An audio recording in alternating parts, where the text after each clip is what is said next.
So ह्याच वेळेला last year जर आपण पाहिलं तर around March April of 2025 that is Wien gold crossed 1 lakh. आणि जेव्हा 1 लाख क्रॉस झालं तेव्हा सगळ्यांच्या नजरा गोल्डकडे वळल्या for and investment purpose.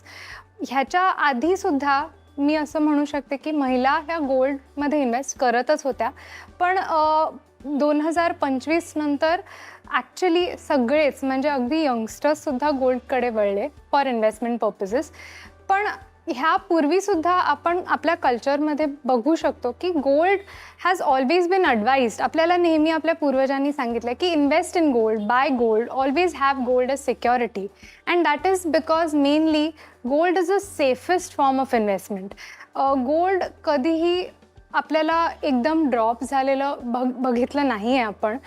Slight corrections येतात रेटमध्ये नक्कीच, पण त्यानंतरही ते वाढतच असतं, त्याचे रेट्स वाढतच असतात. आणि बेसिकली म्हणायला झालं तर gold is so easy to understand. असं नाही की त्याला फार नॉलेज लागतं की स्टॉकसारखं त्याच्यावरती सतत डोळा ठेवून बसायला लागतं की कधी स्टॉक पडतो आहे, कधी अप झाला आहे, कधी विकलं पाहिजे, किंवा म्युच्युअल फंडसारखं वगैरे. It's not that complicated. You can buy it, you can wear it for years.